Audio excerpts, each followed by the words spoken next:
Alright, so I'll be explaining to you guys the trades I took within this week. But let's just start on Monday and Tuesday. So Monday, Tuesday, we did not take a trade because of elections.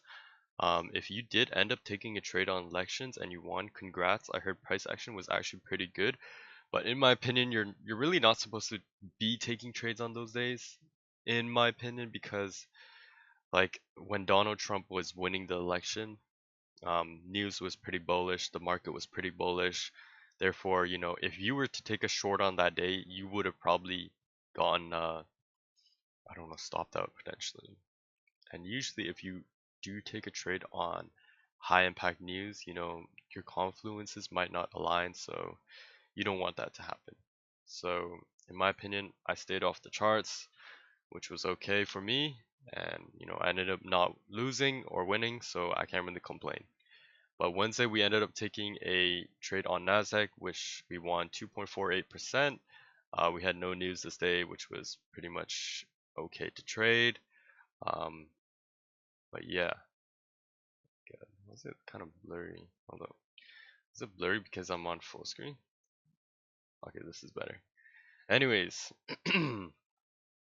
so this is the trade I'll be explaining. It's not on TradingView because I ended up deleting all the data and the history. So I'll just explain with the screenshots that I'll be showing you guys. So let's just start with the high time frame like we always do.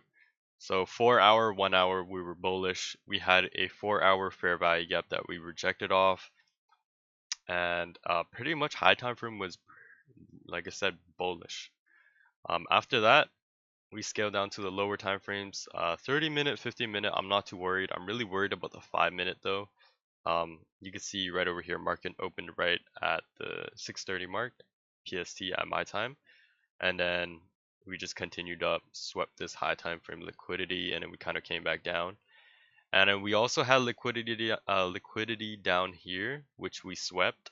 And the thing I'm watching is that we broke structure to the upside, and then we never break structure to the downside again.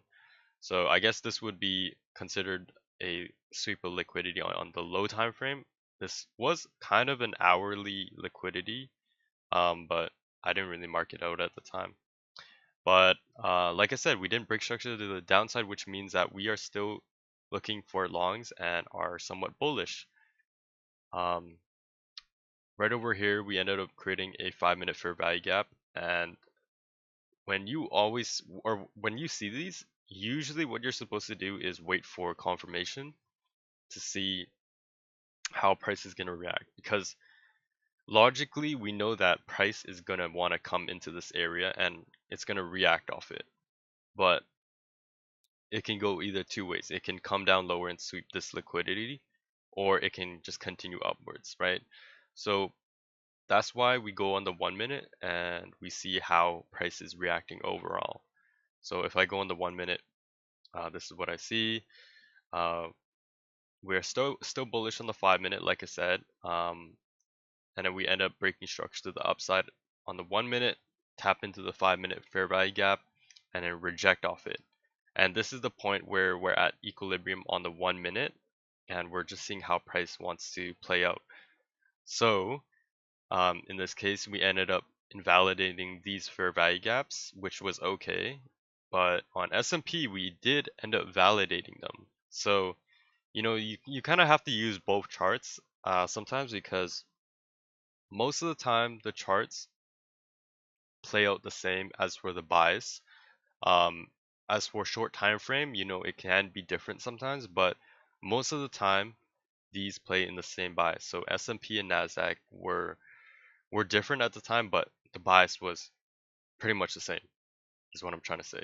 And I already said that like a couple times, but I'm just putting that out there. But anyways, so we did not end up having any kinds of fair value gaps, which is okay, but we ended up seeing that price was pretty much around this area because of the equilibrium.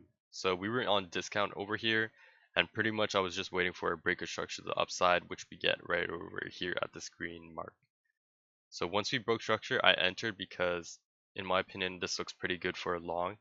Alright, I ended up risking a little more than I expected, but it was okay because I ended up playing into my bias. But pretty much, yeah, I entered off this breaker structure. Although we didn't get a fair value gap, like I said, the the high time frame bias, I was pretty bullish, and also on the low time frame, I was pretty bullish. So just looking at how it was playing, in my opinion, I think that we would have, or we were going higher, and we did.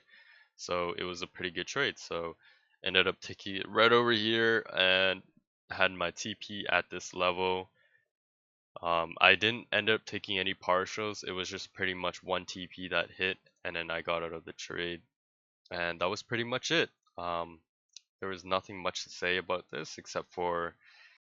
Alright, so other than that, we didn't end up taking a trade on Thursday because of FOMC, and then as for Friday, we had no setup. So overall, we only ended up taking one trade, which was it's okay. But next week, I feel like we should have a better setup because news isn't gonna be that crazy next week. But other than that, yeah, one trade of the week.